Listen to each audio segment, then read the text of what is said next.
ऋण तो चुकाना ही होगा। एक सेठ जी बहुत ही दयालु थे। धर्म कर्म में यकीन करते थे। उनके पास जो भी व्यक्ति उधार मांगने आता वे उसे मना नहीं करते थे।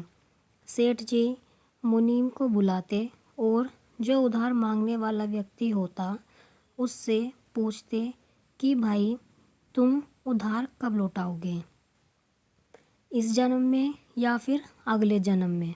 जो लोग ईमानदार होते वो कहते सेठ जी हम तो इसी जन्म में आपका कर्ज चुकता कर देंगे। और कुछ लोग जो ज़्यादा चालाक व बेईमान होते वे कहते सेठ जी हम आपका कर्ज अगले जन्म में उतारेंगे। और अपनी चालाकी पर वे मन ही मन खुश होते कि क्या मूर्ख सेठ है, अगले जन्म में उधार वापसी की उम्मीद लगाए बैठा है। ऐसे लोग मुनीम से पहले ही कह देते कि वो अपना कर्ज अगले जन्म में लौटाएंगे और मुनीम भी कभी किसी से कुछ पूछता नहीं था। जो जैसा कह देता मुनीम वैसा ही बही खाता में लिख लेता। एक दिन एक चोर भी सेठ जी के पास उधार मांगने पहुंचा। उसे मालूम था कि सेठ अगले जन्म तक के लिए रकम उधार दे देता है। हालांकि उसका मकसद उधार लेने से अधिक सेठ की तिजोरी को देखना था। चोर ने सेठ से कुछ रुपये उधार मांगे। सेठ ने मुनीम को बुलाकर उधार देने को कहा। मुनीम ने चोर से पूछा भाई इस जन्म में लौटाओगे या अगले जन्म में। चोर ने कहा मुनीम जी मैं यह रकम अगले जन्म में लौटाऊंगा। मुनीम ने तिजोरी खोलकर पैसे उसे दे दिए।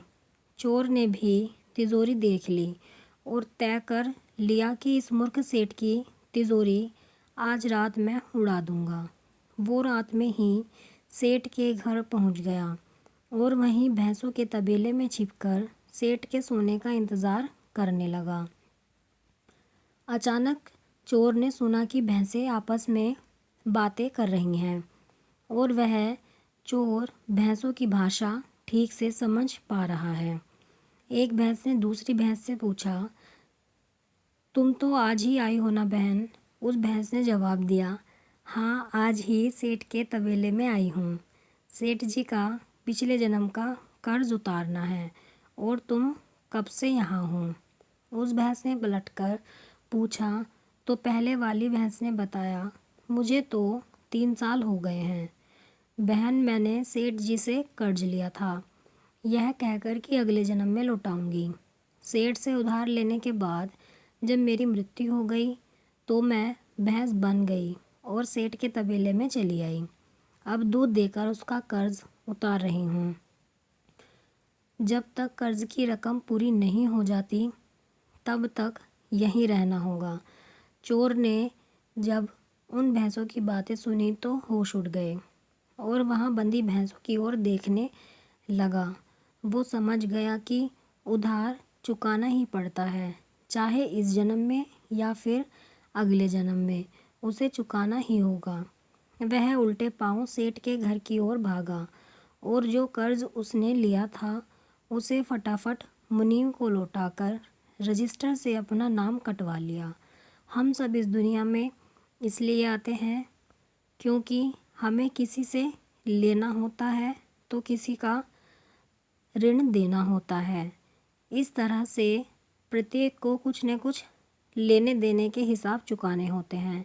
इस कर्ज का हिसाब चुकता करने के लिए इस दुनिया में कोई बेटा बनकर आता है तो कोई बेटी बनकर आती है, कोई पिता बनकर आता है तो कोई माँ बनकर आती है, कोई पति बनकर आता है तो कोई पत्नी बनकर आती है, कोई प्रेमी बनकर आता है तो कोई प्रेमिका बनकर आती है, कोई मित्र बनकर आता है तो कोई शत्रु बनकर आता है, कोई पड़ोसी बनकर आता है तो कोई रिश्तेदार बनकर आता है।